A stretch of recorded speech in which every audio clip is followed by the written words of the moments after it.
बहरहाल क्योंकि दोनों ही सदनों की कार्रवाई शुरू हो चुकी है और आज नजर इस बात पर है कि आगे किस तरीके से ये सदन, दोनों ही सदन चलते हुए नजर आएंगे। मेहमानों का पैनल हमारे साथ लगातार बना हुआ है। डॉक्टर सुनील कौशिक, चर्चा सेंट्रिक मणिपुर को लेकर हो रही है और मणिपुर से जो तस्वीरें देखने को मिली और खास तौर से ये वीडियो, अभी तक जो सेंस ऑफ अप्रोच आपको नजर आता है ये सदन में चर्चा के दौरान कैसे रिफ्लेक्ट होगा? प्रधानमंत्री जी ने कहा है, सुबह से विपक्ष की यही मांग थी, मुझे लगता है कल शाम से विपक्ष के बड़े नेता यही कह रहे थे कि प्रधानमंत्री इस पर बोल क्यों नहीं रहे हैं। और प्रधानमंत्री ने बड़ा स्पष्ट शब्दों में कह भी दिया कि निश्चित तौर से बड़ी कार्रवाई होगी, सख्त कार्रवाई होगी।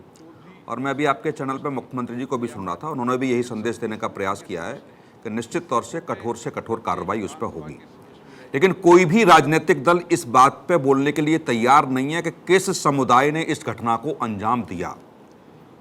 किसी एक व्यक्ति ने नहीं दिया, ये तो उस पूरे वीडियो को आप देखेंगे। और जिस समुदाय पे आरोप लग रहा है उस समुदाय का नाम लेने के लिए कोई राजनीतिक दल तैयार नहीं ने दिया ना। डॉक्टर सुनील कौशिक, किसी एक अपराधी ने इस अपराध को अंजाम दिया ना। अपराधी वो एक समुदाय, अपराधी फिर इसको भी आप उसी तरीके से समुदायों में बांट दीजिए जैसे मणिपुर समुदायों में बंटता हुआ नजर आ रहा है। जातीय हिंसा वहां पर हो रही है, एक बटवारा वहां पर चल रहा है, दूसरा आप इस कृत्य को भी बांट दीजिए। जब कोई पूर्णिमा जी आरोप लगा रहा है इस समुदाय ने उसको, अपराधी ने किया, एक अपराधी ने एक अपराध को अंजाम दिया, अपराधी है वो, अपराधी किसी भी जाति से रिलेटेड, अपराधी जिस फर्क नहीं पड़ता। मैं ये नहीं कह रहा, अपराधी जिस समुदाय से बिलोंग करते हैं उस समुदाय से अपील नहीं होनी चाहिए ना। जब चैनलों पे हिंदू मुस्लिम होता है और किसी मुस्लिम पक्ष ने कह दिया तो लोग अपील करते हैं ना कि आप अपने यहाँ अपील कीजिए ना, अपना बहिष्कार कीजिए ना। तो वो भी ना गवा रहा है। नहीं तो वो मैं वही कह रहा हूँ, तो वो बहिष्कार क्यों नहीं हो रहा है? ऐसे लोगों को चाहिए और ये भी जिस समुदाय के लोग उस घटना में संलिप्त हैं वो समुदाय क्यों अपील नहीं कर रहा है कि ऐसे लोगों को बहिष्कृत किया जाए? ऐसे लोगों के खिलाफ हम भी सड़कों पर उतरेंगे जो उनके आका बने बैठे हुए हैं। को और बढ़ाएंगे। प्रेम कुमार जी, नहीं कोई हिंसा नहीं बढ़ेगी उसमें। क्या ये होना चाहिए कि कौन से समुदाय से ताल्लुक रखता है ये आरोपी जिसने इस घटना को अंजाम दिया? एक समुदाय की महिलाओं को दूसरा समुदाय निर्वस्त्र करके और जब घुमा रहा है और सीधा आरोप लग रहा है और आप उसको भी बांटने का प्रयास नहीं करेंगे कि साहब आप आरोप लगा रहे हैं। बातों से क्या होता है ना कि जो घटना घटी ना उसकी सेंसिटिविटी कम होती है, इसलिए उस सेंसिटिविटी को हम खत्म नहीं करते। कम होने के लिए आप आंखें बंद कर लीजिए। अपराधी बिल्कुल अपराधी होगा। एक अपराधी हो सकता है, दो हो सकता है, चार होते हैं, लेकिन सैकड़ों की संख्या में लोग इकट्ठे हो तो क्या होगा? नहीं, मैं इसको बिल्कुल एंडोर्स नहीं करती। मैं इसको बिल्कुल एंडोर्स नहीं करती। में जो लोग उपस्थित हैं वो अपराधी की श्रेणी में समुदाय नहीं आएगा क्या? ठीक है पूर्णिमा जी, यहाँ पे मानसिकता की बात है। अपराधीकरण जो है उसको अगर आप किसी भी जाति की संज्ञा देना चाहते हैं, किसी की धर्म की संज्ञा देना चाहते हैं तो बहुत संकुचित सोच है। ये केवल और केवल मानसिकता की बात है कि ये अपराधीकरण, ये उस मानस की जो अपराध किया है आप उसको कैसे जनरलाइज कर सकते हैं। और इसीलिए जाति के नाम पे ये दंगे होते हैं, इसीलिए इस तरह की सिविल वॉर होती है ताकि आप जाति को अपराध के साथ मिलाकर भुनाएं और एक दूसरे को टारगेट करें। इस मानसिकता से हमको बाहर निकलना पड़ेगा। हमको मानवता की मानसिकता, इंसानियत की मानसिकता को धर्म के से ऊपर रखना पड़ेगा और सबसे ऊपर संविधान को रखना पड़ेगा। राष्ट्रहित की बात करनी पड़ेगी। यहाँ पे प्रधानमंत्री जी ने कठोर शब्दों में इसकी निंदा करी है और कठोर शब्दों में इसके अगेंस्ट,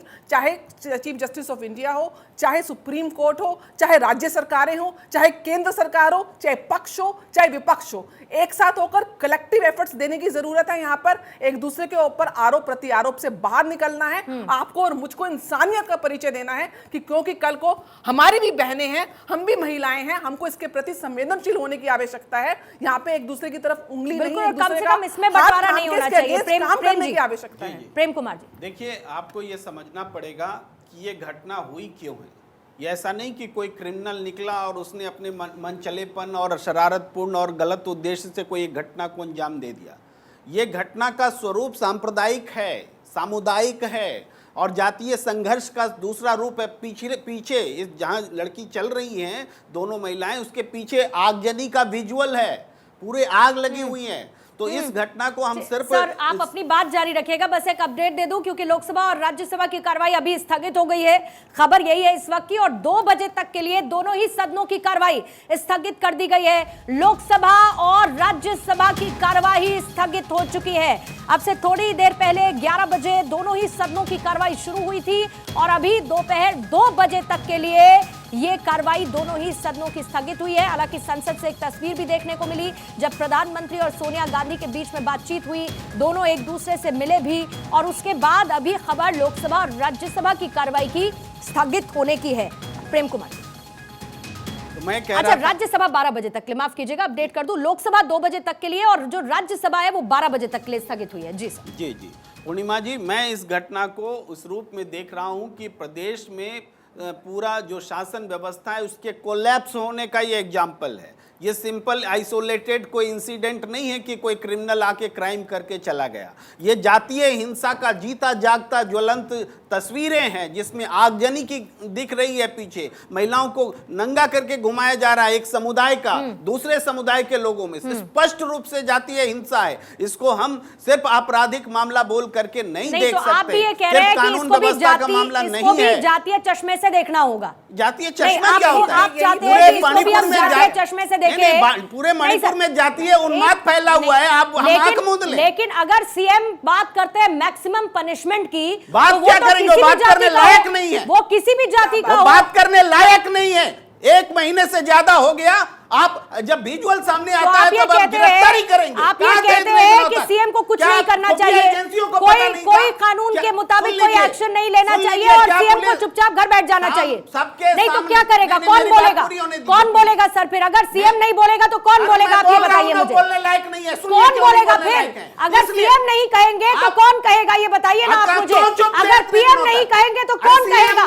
पीएम कहते हैं सर, पीएम नहीं प्रेम जी, यहाँ पर दिक्कत ये है कि अगर सीएम, एक सेकंड सर, अगर दिक्कत नहीं सर, इसमें फिर आप लोग बंटवारा कर देते हैं। अभी सीएम बोल रहे हैं तो दिक्कत है, सीएम नहीं बोलते तो दिक्कत है, पीएम नहीं बोल रहे थे तो दिक्कत है, पीएम ने बोल दिया तो पीएम ने उसको डाइल्यूट करते हुए न्यूट्रलाइज कर दिया और तमाम राज्यों के सीएम को कह दिया कि कानून व्यवस्था बना रखे। तो आप तो खुश किसी में नहीं है ना? जवाब तो लीजिए। आप खुश किसी में नहीं है ना? क्या कहा सीएम ने? क्या कहा? अच्छा सुन लेते, एक बार सुन लेते सर, एक बार। केवल अपना मैं कह रही हूँ तब से तो आप कह ही रहे थे ना प्रेम जी, काउंटर तो आपको मिलेगा ही ना, काउंटर आपको मिलेगा। ऐसा नहीं होगा कि आपको ओपन प्लेटफॉर्म दे दिया गया और आप बोलते रहेंगे। काउंटर होगा, बिल्कुल होगा काउंटर। देखिए, मणिपुर हिंसा पर सीएम बीरेन सिंह ने क्या कहा है, वो ये कहते हैं कि दोषियों के खिलाफ फांसी की सजा पर विचार हो रहा है और मामले की जांच जारी है, आरोपियों पर एक्शन लिया जाएगा। इसके साथ बीरेन सिंह ये कहते हैं कि ऐसे हैवानों के लिए समाज में कोई जगह नहीं है। सुनिए क्या कहना है मणिपुर के मुख्यमंत्री एन बीरेन सिंह का। हमने इमीडिएटली वो वीडियो को देखा, तो वो वीडियो देखने के बाद में मेरे को इतना बुरा लगा, इतना खराब लगा। ये तो ह्यूमैनिटी नहीं है इसमें, ये तो क्राइम अगेंस्ट ह्यूमैनिटी है। ये आदमी का वो मतलब कोई ऐसा ही आदमी वालों ने करने वाला काम ही नहीं है। तो इसीलिए हमने इसको स्ट्रॉन्गेस्ट टर्म में कंडेम किया और स्टेट गवर्नमेंट इतना भी ट्राई करेंगे कि एफर्ट देंगे कि जो भी एविडेंस वगैरह करके वो जैसे वाला कल्प्रिट को, जैसे वाला क्राइम जो कर रहा है ऐसे वाला को सजा, जैसे मौत का सजा दे, उसको हम एफर्ट करेंगे। ऐसी घटनाओं की समाज में कोई जगह नहीं, दोषियों को बख्शा नहीं जाएगा। एक सुर में यह आवाज विपक्ष इस पर चर्चा की मांग करता हुआ प्रधानमंत्री और मुख्यमंत्री मणिपुर के, उनका रिएक्शन आपने सुना इस पर क्या आया है। लेकिन आज का यह मॉनसून सत्र जिसका आगाज हो चुका है, लोकसभा की कार्यवाही 2 बजे तक के लिए स्थगित हो चुकी है और राज्यसभा की कार्यवाही दोपहर 12 बजे तक के लिए स्थगित हो गई है और भारत 24 की कवरेज लगातार जारी है।